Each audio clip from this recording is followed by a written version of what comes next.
Hey Pokemon fans, I'm TheJWittz, and I've been playing a ton of the new Pokemon Mystery Dungeon game lately. It's a lot of fun, maybe a little simple, but it got me thinking. Pokemon has made a ton of spin-off games over the years, and I figured I'd use today's top 10 list to talk about some of my favorites. So, let's get to the list. Number 10. Pokemon Ranger. Many Pokemon fans are very mixed on the Ranger series. They either seem to love it or hate it. As for me personally, I think the DS series is plenty of fun.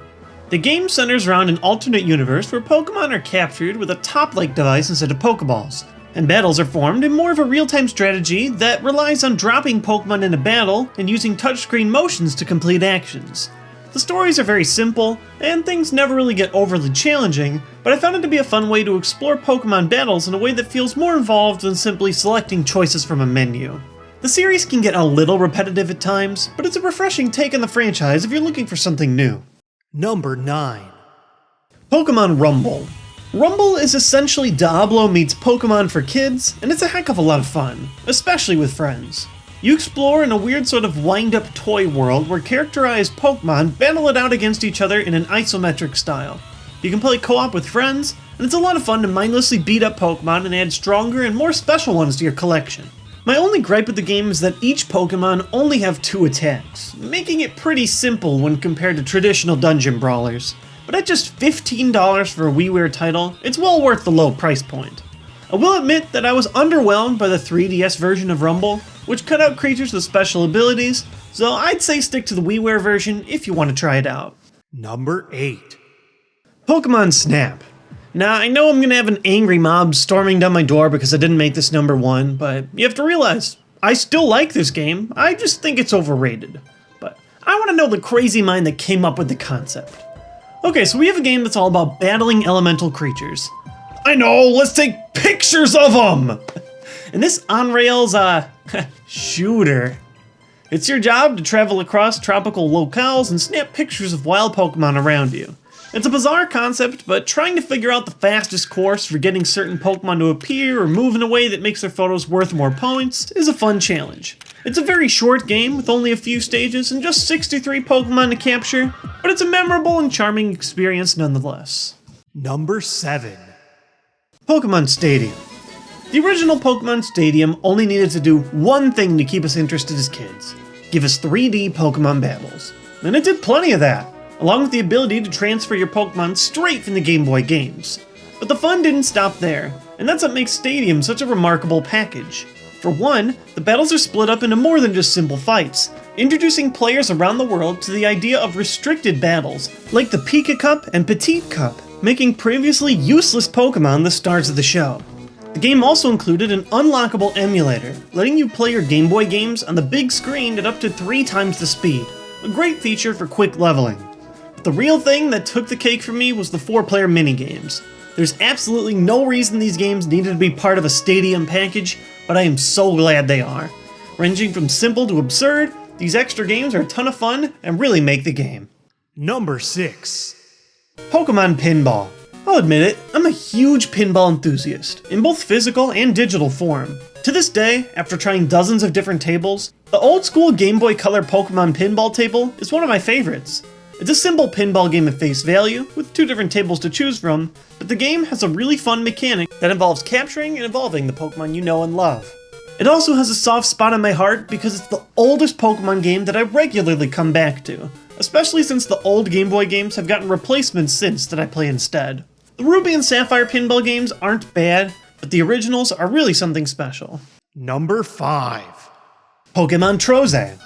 Hands down, most underrated Pokemon game to date. Troezen is a great puzzle game for the DS that involves sliding and carefully matching columns of similar Pokemon, chaining them together, and using Ditto as a wildcard. It's similar to Yoshi's Cookie, but with stylish graphics, a slick touchscreen interface, a Pokemon theme that fans will love, and a really addicting soundtrack. If you're a puzzle gamer, this one's an excellent title, even if you aren't that into Pokemon. I'm also a fan of Puzzle League, which as a fun fact is the only US Pokemon game that Japan didn't get, but it really isn't much more than Tetris Attack with a layer of Pokemon paint. If you're asking for my opinion of the best Pokemon puzzle game though, I think Troezen is well worth your time. Number 4. Pokemon Mystery Dungeon. Mystery Dungeon. Of all the spin-off titles, this one has received the most games over the years, and there's a good reason why. The series focuses on two main aspects. One, the investigation of a world where Pokemon can talk and live amongst each other in society, and two, a roguelike dungeon crawling element where each layout is randomized. For those of you who like Pokemon but wish there was more of a concrete plot, these games have you covered. While the exposition can get a little lengthy at times, the mystery dungeon worlds are fun, endearing, and even occasionally serious. The grid-based dungeon exploring and combat system is simple, but it has the potential to become mindlessly addicting over time. The earlier Mystery Dungeon games are much harder than the new 3DS entry, making the newest game the one I'd recommend for younger players or those new to the series. And man, does it look good.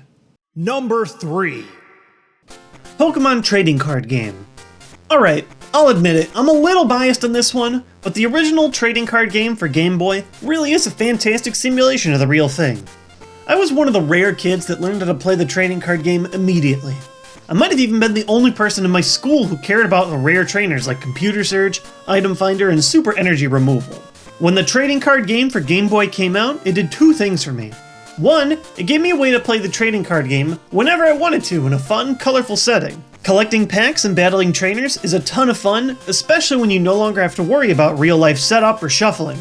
And two, the game taught all of my friends how to play the game, helping bring out my addiction to the card game in real life full force. It also introduced me to Imakuni, who became the topic of my very first fact of the day. Today, we have the Pokemon trading card game online to play games, but it just isn't the same as a single package adventure where you collect all the cards and battle through the champions on your own. If you haven't played this one yet, give it a shot. It's actually aged very well. Number 2.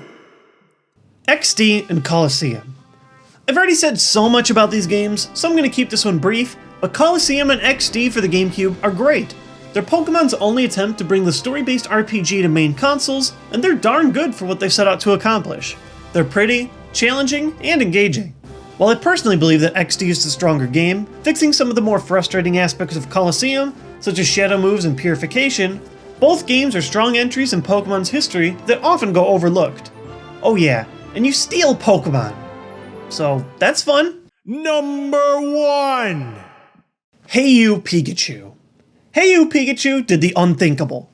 It created a technology so groundbreaking that it makes you feel like you're right in the Pokemon universe, talking to Pokemon's greatest star with your own voice.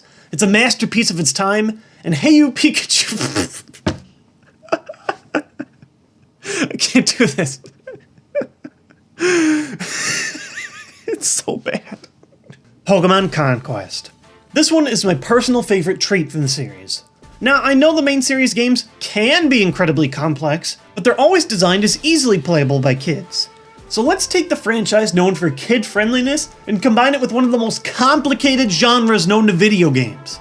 Now, I have no idea who decided that combining this guy with these guys was a good idea, but it works. It almost seems impossible that it was made, but yes, we got a Pokemon-themed, Warlord-centric, tactical RPG. And overall, it's really darn good at giving us the best of both worlds, giving you that Fire Emblem-y feel while also keeping the main series mechanics like evolution in place. Is it perfect? No, I feel like giving every Pokemon multiple attacks would have really enhanced the depth of the game, and managing Pokemon from all your conquered kingdoms can be an absolute nightmare later in the story, but as a Pokemon spin-off, it's my personal favorite that we've seen so far. The Pokemon series will continue to be known for its engaging main series, but it's fun to make a step outside the norm to see some of the other things that are being done with the franchise. Most gamers don't touch these extra games, but a handful of them are surprisingly good. Thanks for watching today's video, and as always, if there's something that didn't make my list that you think should have, let me know in the comments section below. Also, I know my annotations have been broken lately, so I don't know how useful it's going to be to say this, but as always, you can click that subscribe button below me to know when my new videos are coming out, or check out some of my channels to the side. But like I said, if those buttons are broken, you can always click that face that says subscribe in the bottom right-hand corner of the video over there, or just click the regular subscribe button down a little bit above the description. Really appreciate that you guys watch my videos, and hopefully subscriptions will be fixed soon. Arrgh.